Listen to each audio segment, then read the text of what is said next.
Today I'm going to talk about how to shoot candids when you're shooting an event. This is basically what I built my business on, is catching natural moments while working. So nobody wants stale photos where nothing's happening. They want an image that's about something, and that's what candids are. They're about an emotion and interaction.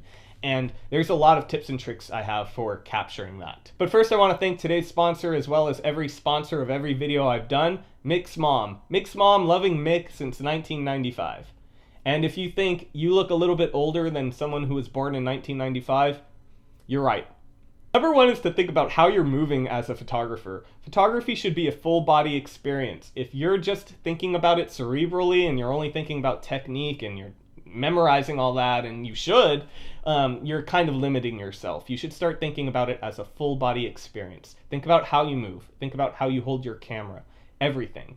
Now, a lot of photographers will say you should wear black to an event or a wedding. Yeah, maybe. I'm not a big, rigid rule type. I think rules are for people working for other people. You have to assess what works for you. But yes, wearing black will help, but I think what matters more is how you move. Do you want to call attention to yourself, or do you want to disappear into the background? Now, there's a difference between hugging the wall and going unnoticed. I can go unnoticed and move right about everyone else, and I do that by being very conscious and deliberate about how I move. In other words, I'm not moving very roughly. I'm not like a rhino charging around.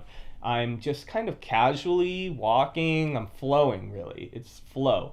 Imagine like Tai Chi, but for photography. You're just moving. Every move is deliberate, and people aren't going to notice you as much when you're not moving rapidly, when you're just moving kind of very gracefully. So that would be number one. But number two would be how you hold your camera. Now, again, you want to be loose. If you're holding this guy real tight, it's harder to maneuver. And I know this seems like very nitpicky, very small, but it makes a difference. I really think about how I hold my camera. And typically the way I'm doing it is nice and loose with my hand. But the big one is I take my hand that's gripping the lens and I just kind of prop it up with my fingers. That lets me maneuver it a lot better than if I hold it with a strong grip, like I'm trying to do a pull-up or something, or trying to grip something for it's a lot harder to maneuver. It puts more strain on my wrist rather than my fingers. I really just need something to prop this lens up. It's not really carrying the weight of the camera. It's really just to maneuver it. So my spin is actually coming from this hand, not this hand. So you see? All right.